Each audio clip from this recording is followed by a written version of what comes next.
حضرت فاطمہ بیمار ہو جاتی ہیں، یہی حضرت حسن جو ہے جلدی جلدی پانی لے کر آ جاتے ہیں۔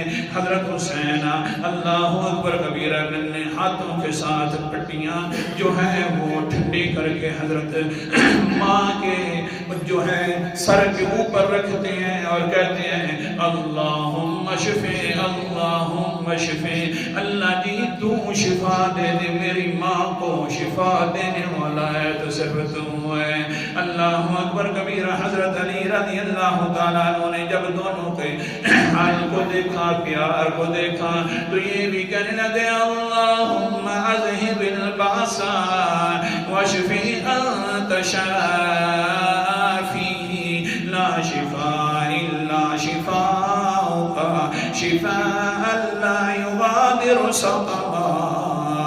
اللہ جی مہربانی فرما، تکلیفوں کو دور کرنے والا تو ہے، تو بی بی فاطمہ کی تکلیف کو دور کر دے، کیونکہ شفا دینے والا بھی صرف کون ہے؟ حسن ہے، حسین ہے۔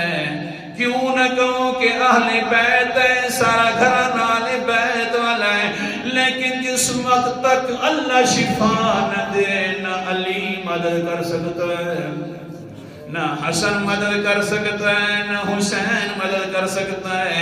مسئلہ سمجھ آ گیا نا؟ قرآن مقدس کا اللہ اکبر کبیرہ سورت کا نام سورت الشعراء ہے، 19 پارہ ہے۔ حضرت ابراہیم علیہ السلام کیا فرماتے ہیں؟ اللہ اکبر وَإِذَا مَرِضْتُ فَهُوَ يَشْفِينِ، جب میں مریض ہو جاتا ہوں، بیمار ہو جاتا ہوں، تو صرف شفا دیتا ہے تو مجھے اللہ دیتا ہے، کوئی غیر نہیں دیتا۔ آج علی ہیں کہتے ہیں اللہ جی خود ہی شفا عطا فرما دے۔ بس یہ بات جا کر حضرت حسن نے اپنے نانا کو بتلا دی، اللہ کے رسول جی اماں بہت بیمار ہے، حضور صلی اللہ علیہ وسلم آ گئے، بیٹی ہے اور بڑی مقدسہ بیٹی ہے، پیار کے ساتھ جلدی جلدی آ گئے۔ دیکھا حضرت فاطمہ کو خود حضرت محمد صلی اللہ علیہ وسلم جو ہے سر مبارک اوپر دبانے لگ گئے، وہ بھی کہنے لگے اذہب اللہم اذہب الباس واشفی انت شافی لا شفاء الا شفاؤک وشفاء لا یغادر سقما۔ اللہ جی ہر کس کی تکلیفوں کو دور کرنے والا تو ہے، میری بیٹی کو تکلیف کو بھی دور کر دے، اس کو شفاء کاملہ عاجلہ عطا فرما دے، ایسی شفا دینا کہ اس کے بعد کبھی بیمار نہ ہو۔ اللہ اکبر کبیرہ۔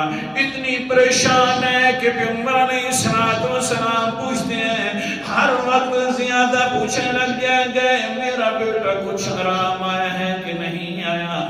ہاں ہاں۔ حضرت فاطمہ فرماتی ہیں ابو جی آپ اتنے پریشان نہ ہو، آگے سے فرمایا میرا بیٹا جتنی تجھے تکلیف نہیں ہے اس سے زیادہ مجھے تکلیف ہے تیری۔